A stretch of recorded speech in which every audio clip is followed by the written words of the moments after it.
Today we visited the historic town of Conwy, which was founded by the English King Edward I, who actually built a chain of castles in Wales. And in 1283, the work on Conwy Castle began and the town around it. It took 4 years and 15,000 men to build Conwy Castle, which was originally protected by 8 towers. The architect was James of St. George.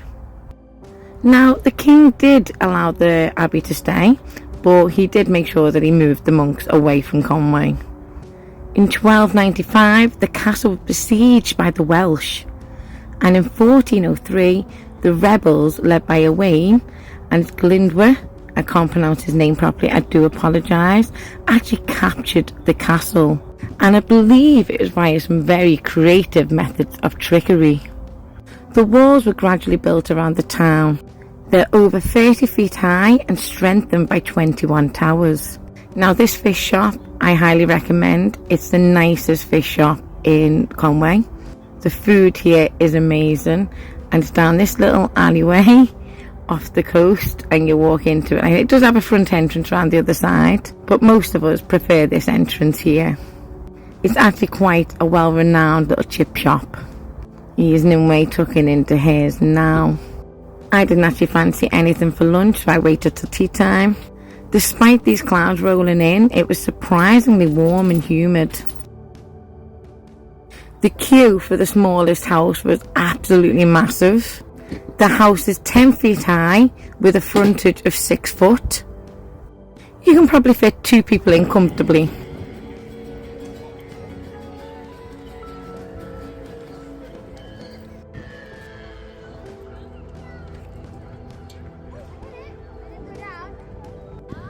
So it's boiling hot, and yeah, it's that drizzly rain that drenches you, but it feels so refreshing because of how hot it is.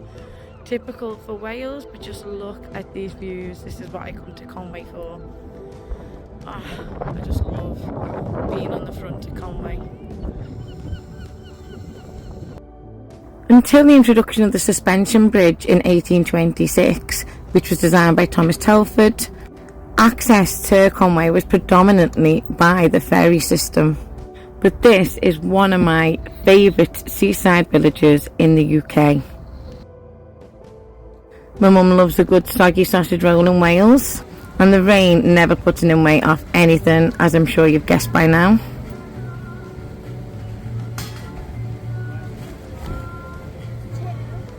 You also can't go Conwy without getting any of the cockles, and please feel free to pause these because it's little snippets of information about the history of cockles and seafood and fishing in Conwy.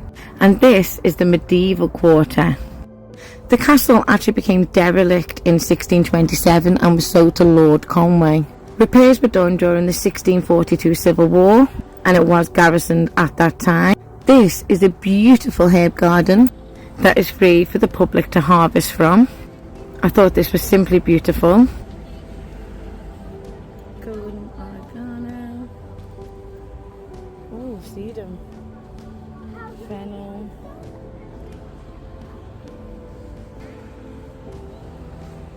So whilst you enjoy this little garden, I'll tell you a little bit more about the history. So during the Civil War, it actually took over 3 months for the Parliamentary Army to recapture the castle. However, the Welsh were very clever and had damaged it to prevent the Royalists from using it again. Ooh, I'm mint.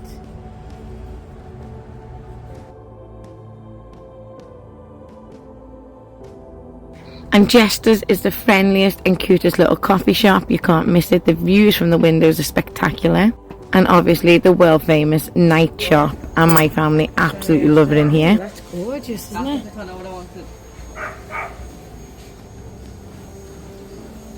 That is stunning. We always have to have a wander around the night shop whenever we come to Conwy. It literally is a family tradition now. So not only are we history fans, but we also enjoy medieval armoured combat too. This is amazing. I love it in here. What's Nimway after? She's got it. What did she get? Jojo. Oh, she wanted to learn yo-yo? After them, both put the ball in the air, she chose a yo-yo. Mum and Dad were the youngest grandchildren. They love family holidays. And this is a quaint second-hand bookshop that I can't recommend enough. And yes, I did buy more books. I did manage to go back and get me fish and chips. However, it was very wet and wild, shall we say, while I was eating it. And I was attacked by the seagulls until the dogs came along. I can't recommend Conwy enough. We love it. And just before I end the video, I don't know if you knew, but the Conwy Road Tunnel was actually the first immersed tube tunnel to be built in the UK. It's 710 metres long, and I just thought that was a lovely little snippet of information to add on to the end of the video.